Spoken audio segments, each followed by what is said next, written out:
तो hello friends, welcome back to my channel. Friend, आज के इस वीडियो सीरीज़ में हम लोग डिस्कस करने वाले हैं काफ़ी इंपॉर्टेंट टॉपिक के बारे में।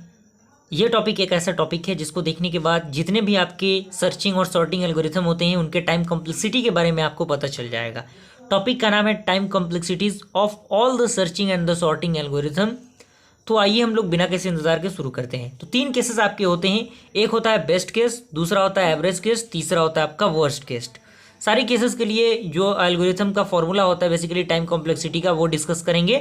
तो सबसे पहले आपका है बाइनरी सर्च। उसके लिए आपका है log 2 n, यानी बेसिकली बेस में आपका log का 2 रहता है। तो ये तीनों केस के लिए एप्लीकेबल है, यानी बेस्ट केस के लिए भी, एवरेज केस के लिए भी, वर्स्ट केस के लिए भी, तीनों केस के लिए ये फिलफुल करता है। ओके। सेकेंड केस है आपका सीक्वेंशियल सर्च, जिसके लिए आपका ऑर्डर ऑफ n है, जिसका तीनों कंडीशन को ये क्या करता है, फुलफिल करता है। और यहाँ पे क्विक सॉर्ट पे एक स्टार मार्क आपको दिख रहा होगा, बेसिकली उसका जो बेस्ट केस और साथ ही साथ एवरेज केस, 2 केस के लिए आपके लिए ये फॉर्मूला एप्लीकेबल होगा जो order of n log n होगा। लेकिन वर्स्ट केस के लिए इसमें order of n square apply होता है। क्लियर।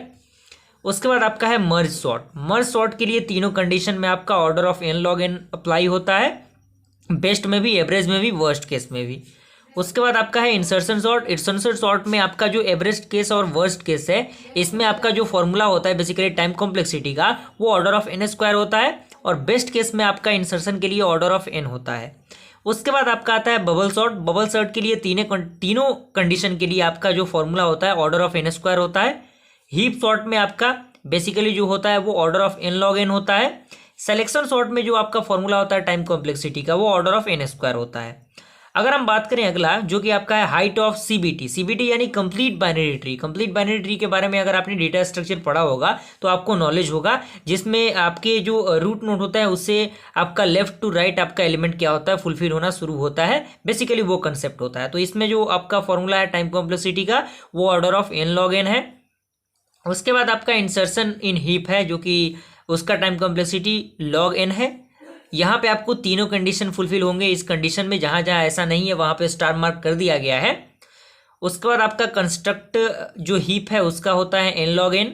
उसके बाद डिलीट फ्रॉम हीप, यानी किसी भी हीप को डिलीट करने के लिए, किसी एलिमेंट को हीप से डिलीट करने के लिए जो टाइम कॉम्प्लेक्सिटी होगा वो ऑर्डर ऑफ 2n होगा।